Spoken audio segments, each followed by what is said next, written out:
Hi there, my name is Michelle. I am the author at Hearthside Blog, and I've been working on making all my blog posts more accessible by creating video versions of them.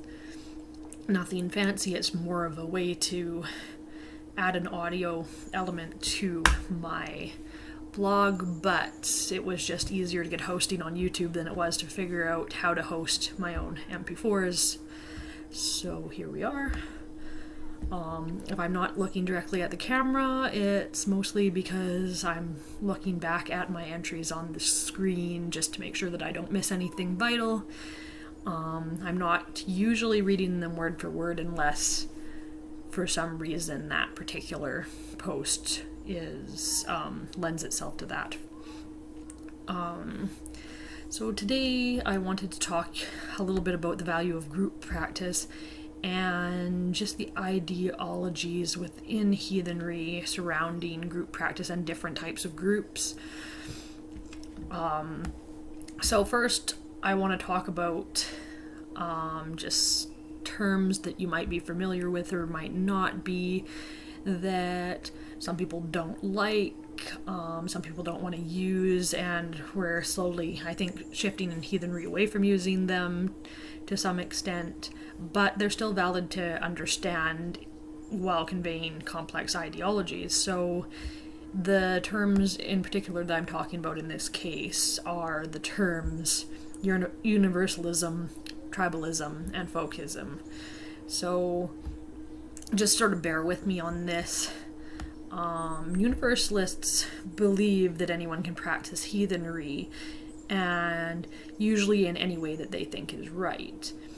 Now, what I wrote originally in this blog is that folkish heathens believe that heathenry is an ethnic religion with traditions that shouldn't be appropriated by other groups.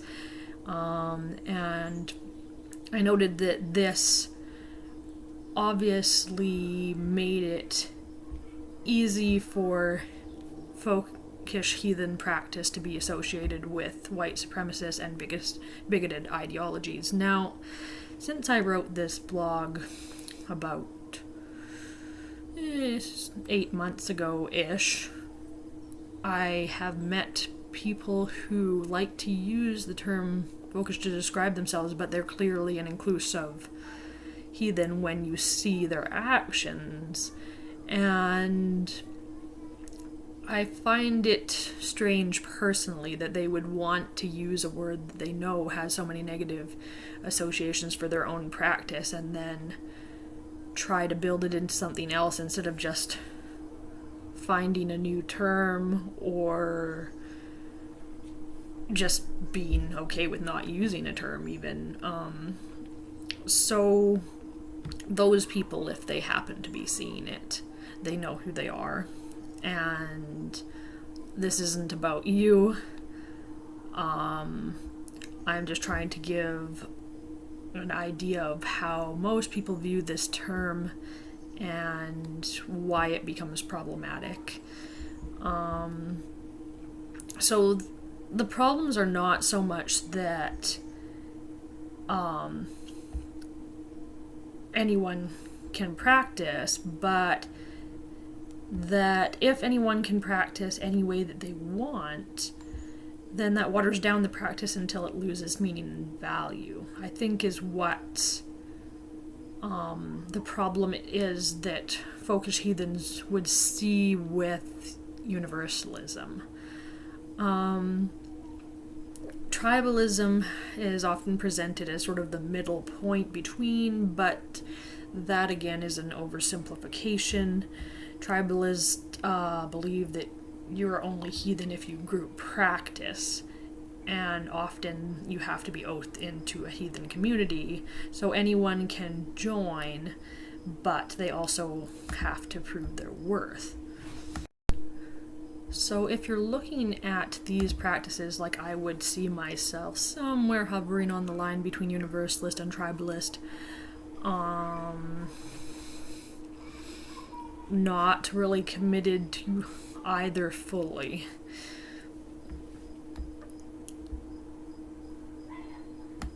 So I think my sticking point why I am not willing to commit to tribalism entirely is that I believe that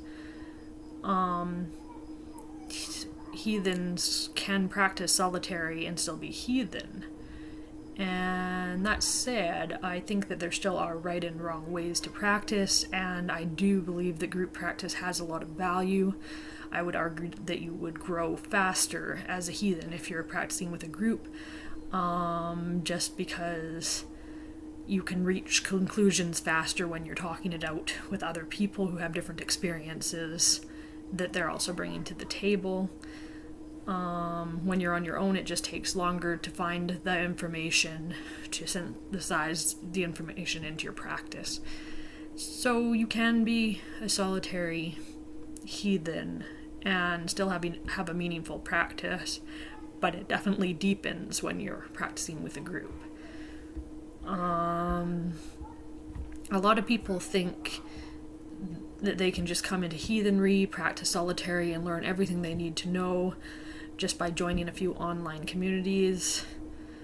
And I wouldn't say that's accurate. Most heathen online communities, with a few exceptions, are just ripe with memes and possibly even bro-to sentiments. And there's a lot of gatekeeping that goes on even now in these communities, where if you try to actually ask a serious question, then you're met with responses of, just Google it, which is not particularly helpful. And I understand that quite often, again and again, you get the same questions from newbies and you get tired of it, but being understanding of where everyone is at is really the only way to grow this community in a meaningful way. If you're practicing solitary, finding a good online community can be helpful, but it takes some work to find one, and it's also hard when you're coming into it, you don't have a lot of experience, and you're trying to determine which ones are good because you don't know as much about the practice. So it's kind of this sort of catch-22 thing where you need to know more about your practice, but in order to find out more about your practice, you already need to know something about your practice. It's definitely a challenge, so that's why a group practice in person could be a lot more beneficial. It helps you to more quickly establish what things you should or shouldn't be looking for.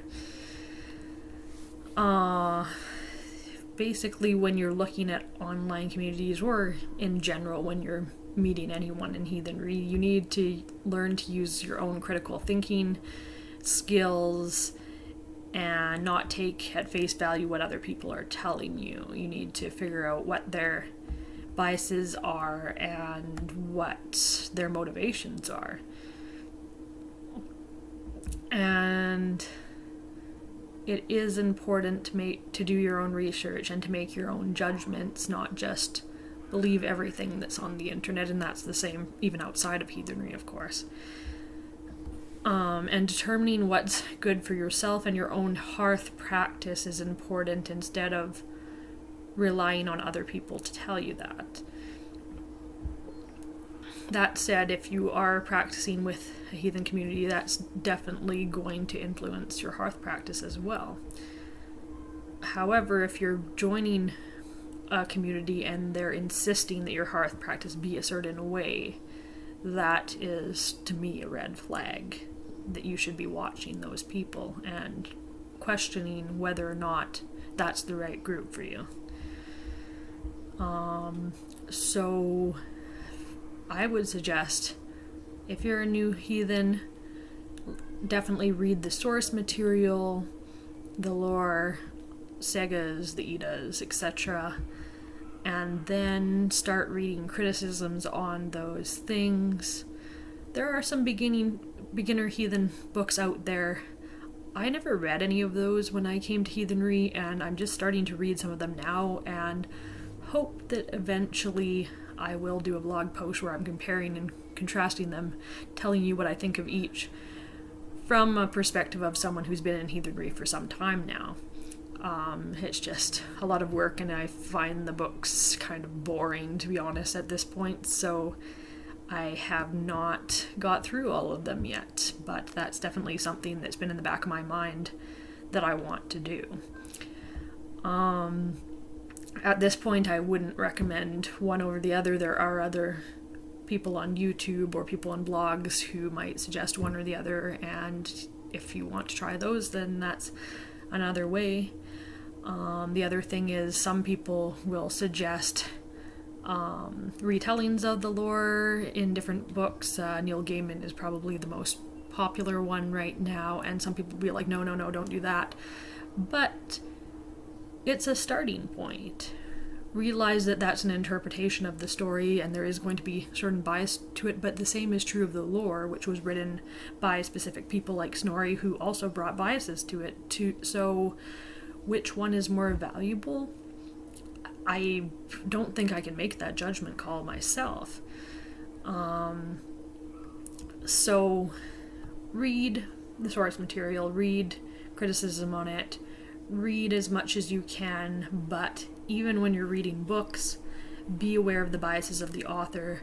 Not every book that's out there is one that is written by a reputable source. You need to be aware that there are authors out there who may have some questionable beliefs themselves, and that may affect their work, so don't just take everything that's written on a page at face value either.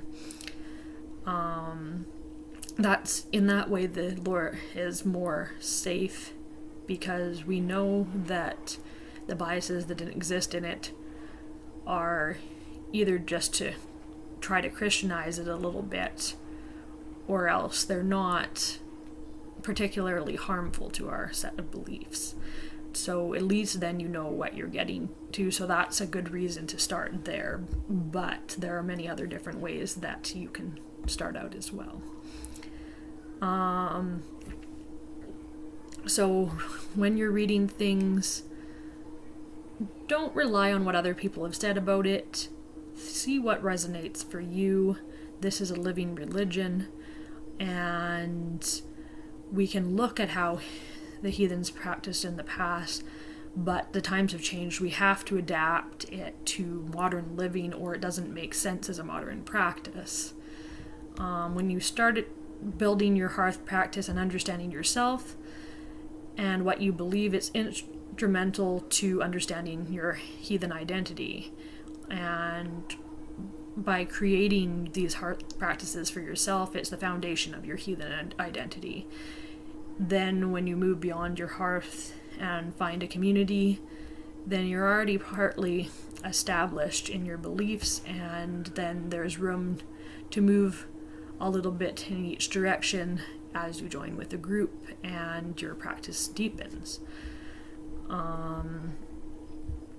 However, I understand, and this was my experience originally as well, it's not always possible to connect with other heathens for a number of different reasons. There might not be any locally. If there are, they might not be the right fit for you, or they might be people who you definitely don't want to associate with.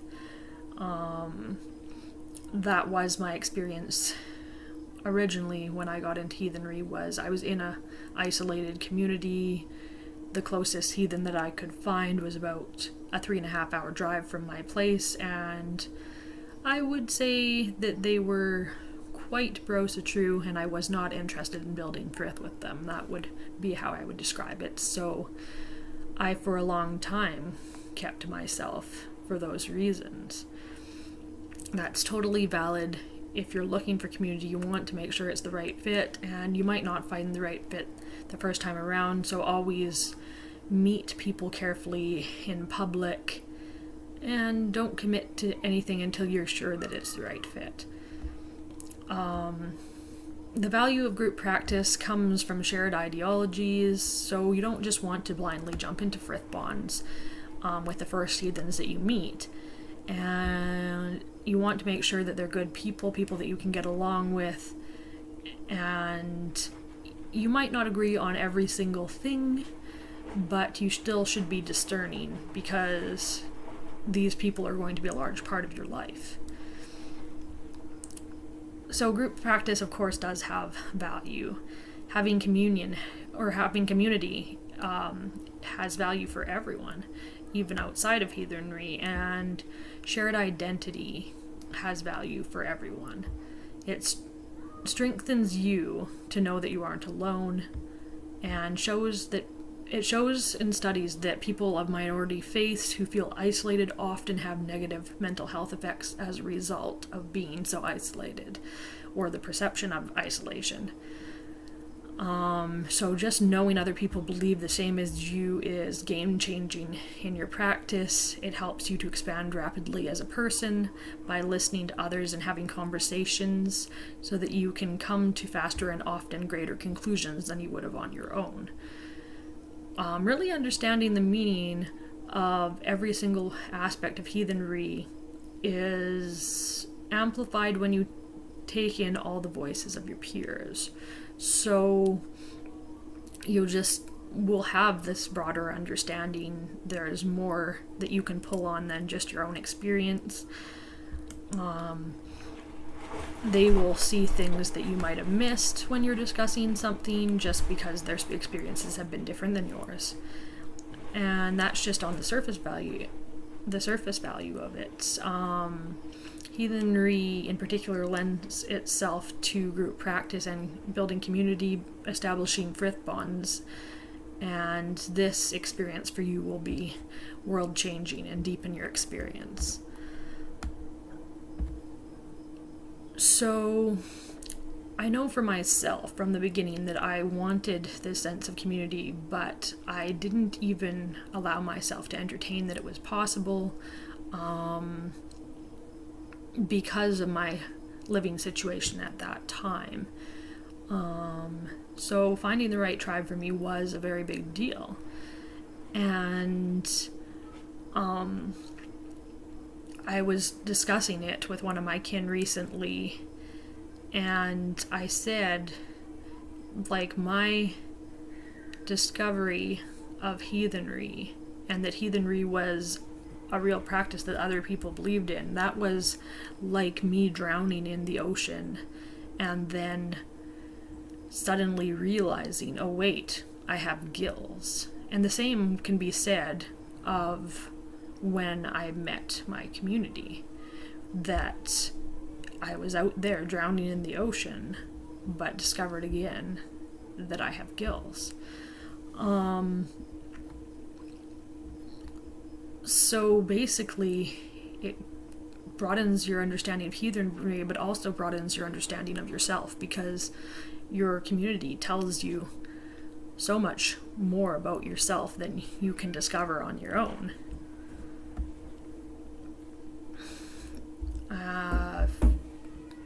So frith bonds also exist outside of heathenry. You can build your own community that way and still be a solitary heathen, friends, family, who you share frith-like bonds with, even if that's not the word that you're using with each other. So there's still a lot of ways that you can build community as a solitary heathen. It's just not as easy of a path as being able to share an identity. You're constantly fighting with the overculture and trying to carve out a little space for yourself. Whereas when you're practicing with a group, then everyone can share that load. On the flip side, of course, you don't want to just jump into group practice. It's important to discover a bit of who you are yourself and what you stand for, so that you can make the right decisions about what group will best meet your needs. A healthy tribe moves to meet a new heathen, but also that new heathen has to move to meet them. So you need to understand where your boundaries are and what will be a good fit in that regard. Each member affects the identity of a heathen group, and if you're asked to change too much in order to become part of a group, then you know that it's probably not the right group for you. Of course, tribalism also is not without its own faults. So one of them that gets criticized quite often is the idea of oathing into a tribe, and the idea that worthing leaves room for abuse of power. We've seen examples of this in modern heathenry in various groups. You need to be aware of who the tribe is that you are associating with and who each member is as well. If you think that expectations that are put on you are being unreasonable, it's better to take a long look at them. And if you're feeling pressured to tie yourself to that group too fast, then you definitely want to take a good long look. Oathing and frith bonds are not a joke. You don't want to tie yourself to people who don't have your best interests at heart. So it's definitely, there's a lot of look before you leap. You need to be aware of the people around you and not make excuses as to their behavior. If it doesn't feel right, then it doesn't feel right. If the group is not right for you, find another group. If there isn't another group, create another group. Don't settle. Or at least don't settle unreasonably if they're not moving to meet you as well. So I guess the takeaway for this is that group practice is very valuable in heathenry, but being discerning is equally valuable, and you need to choose the path that will be best for you at any given time. That is all for this one, and I hope to see you next time.